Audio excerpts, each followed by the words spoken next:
Hey guys, what is up? Shadowlane's back from their Sunday update. I know I didn't get to do one last week. I was a little bit lazy, and I'm doing another night update now. It's about midnight right now, 11:30. Okay, 30 minutes off, close enough. But anyway, doing another midnight update. So this haven't done one of these in a couple of weeks, thank God.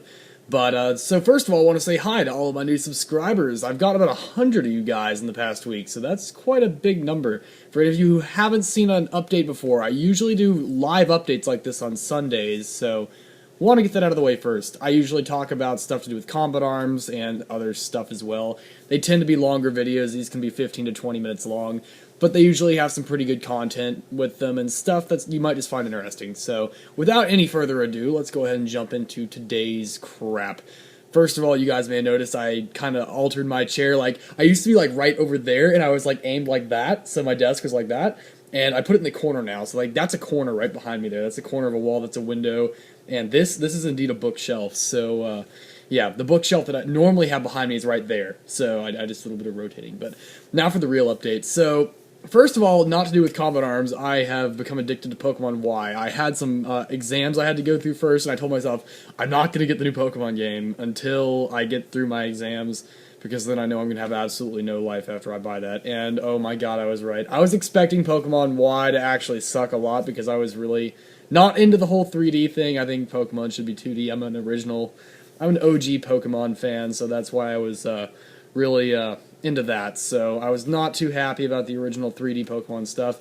But then I got a Gumi, and I was like, yes! So if you guys want a special video about that, just post in the comment section below. I might be willing to do that. We'll have to see what goes on, so there's going to be that. Next up, a lot of you guys have been asking, particularly recently with my new 1v1s that I put up, is why don't I quickswitch? Well, people think that for some reason it resets your spread. I'm going to think about that for a moment. No, it doesn't. It does not reset your spread. What it does is it resets part of your recoil.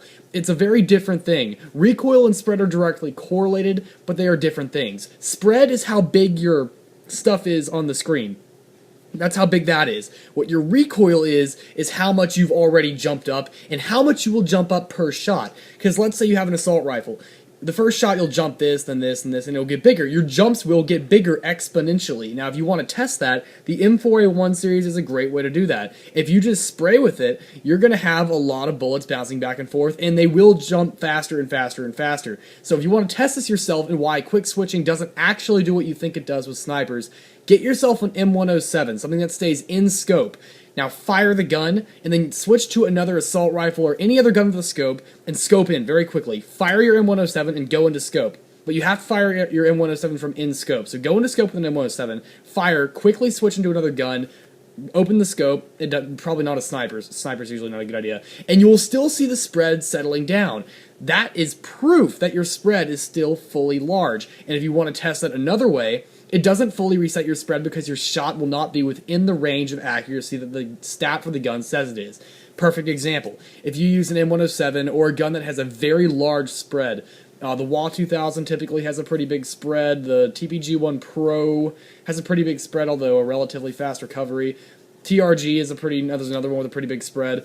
Just get a gun with a large spread, a sniper, fire it, and then switch into another sniper like the Tango, and you'll see that it does not have that 98 accuracy. It's closer to about a 90. So, or an Arctic Wolf, that's another good example. If you switch to that, you'll see the accuracy is around 80-ish. So that's the whole thing, and that's why I don't quick switch. But there's another reason actually behind that, and that's also because some guns, like the M200, take way too long to pull out, or the MSR. If you guys know, my competitive setup that I usually use is my Tango and my MSR. The Tango is a relatively fast draw speed, but the MSR is not. So oftentimes when I do quick switch, I'm going from the MSR to the Tango. So I'll fire 2 or 3 shots with the MSR and then swap to the Tango. And then I won't swap to the MSR unless I absolutely have to again.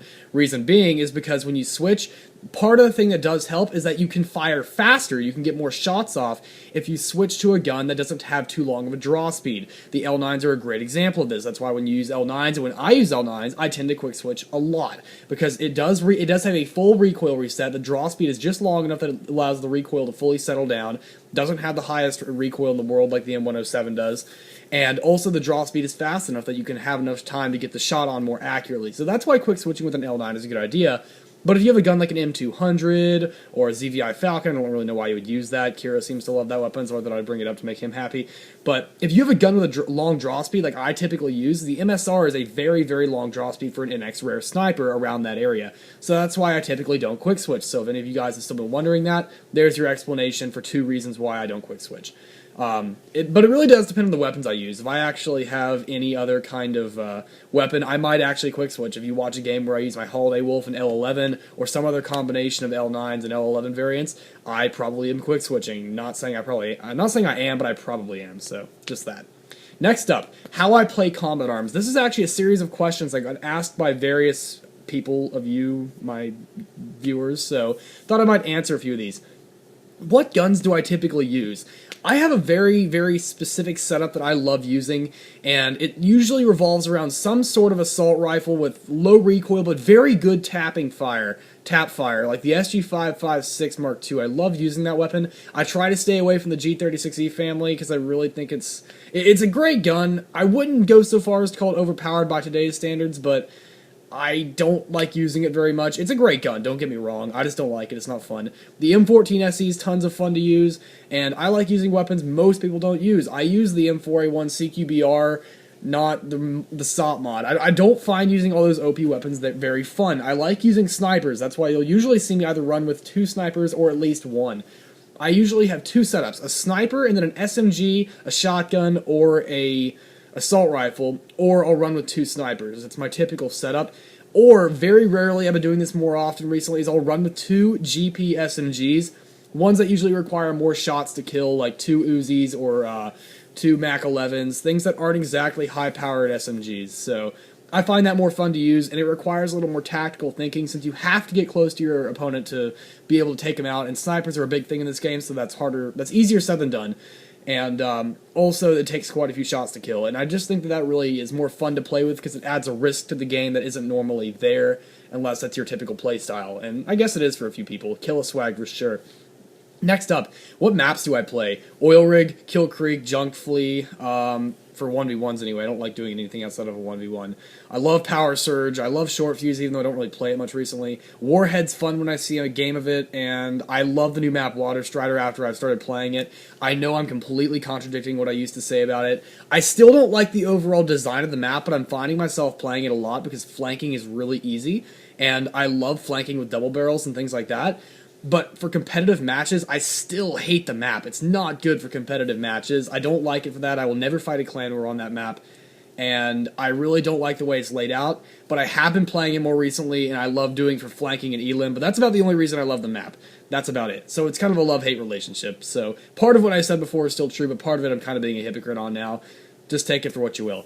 How do I play Clan Wars? I suck at Clan Wars. I'm awful at competitive gameplay. So I usually sit back and give orders on TeamSpeak. So if you guys watch some of my older Clan Wars, you'll see I don't really do so much myself, sadly, and they're kind of boring to watch, to be honest.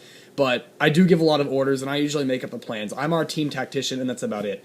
What modes do I love most? Season Secure, I believe is what it's called, is my favorite mode, but no one plays it, so sadly I can't ever do anything about it.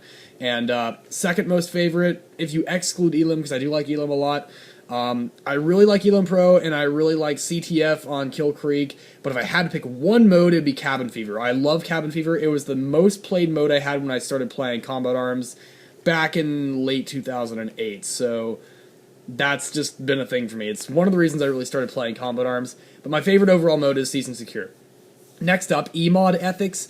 I think the EMOD system sucks. I think there needs to be a lot more limits to it than we have now. I say that because I'm a very conservative user. I really don't use it very much. A lot of people are more liberal with their EMOD. They see something they don't like and they'll kick.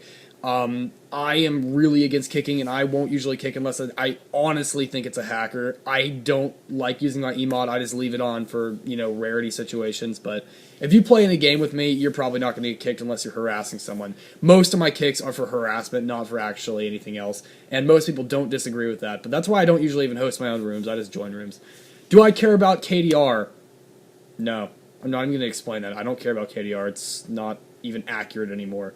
With all the between hackers and power levelers these days, KDR means absolutely nothing to me. There were a couple of clan wars we played in the past couple of days where we just stomped people with 2.0 KDRs and then got stomped by people with 0.8 KDRs simply because they're not accurate anymore. KDR doesn't matter, and that's why part of our recruitment policy for Tears of Fear right now is that we require you to undergo 2 tests, one with Sniper and one with something else. So that's that. Wow, we're already 10 minutes into this. I better pick my ass up and get going. Next up, more Black Friday predictions. These are just some minor things I wanted to put on that I forgot to talk about last week. Expect frag packs and HE nades to come back, particularly for Cyber Monday. They did that last year where they sold the frag pack and HE nades for permanent for $8 a piece. Or $9, it was $8 or $9, something like that. And they also sold scopes and other attachments. I believe they sold some sort of magazine for perm. I might be wrong about that, but they did sell the 2 NX scopes for perm. And I would suggest the reflex sight for a SMG if you have one, particularly a P90TR, because that gun is absolutely amazing with it. And I would suggest the exact same scope for most assault rifles. It's certainly amazing on the SG556 Mark II. So yeah, there's that. Next up, expect some possibly crappy NX rares for perm, and then the most common ones they might put up again, the SOP mod, the MSR, and the CQB camo. Now that's a less likely thing, I think. The SOP mod, CQB camo, and MSR are less likely to go on for perm, but it could still happen. But I wouldn't be surprised if they put on some really crappy NX rare perms like the Scorpion Black mod, or maybe some of the Mark II perms, the PSG ones. Just expect those on. Do I suggest you buy them? Only if you're a collector. I mean, honestly, I wouldn't buy them. I bought the Scorpion Black mod Mark II for perm when they were selling Mark IIs for perm, just because I felt like it and I really had nothing else to spend my money on, and I was like, okay, I'm just going to buy it. So I did. And that concludes Black Friday predictions, just some minor edits from last week, or additions, I should say. Wanted to go over a very quick list of some of my new favorite songs from this week. As you guys know, I tear through my iTunes library weekly, and I have over 20,000 songs total thanks to my dad's old hobby. So, yeah, I find new songs that I like all the time. I find new bands, and I'm like, yes! I don't even have to purchase music anymore because I can just go into my iTunes library and find something. So here's my best picks from this week. New favorite songs, some of these bands you may have heard before.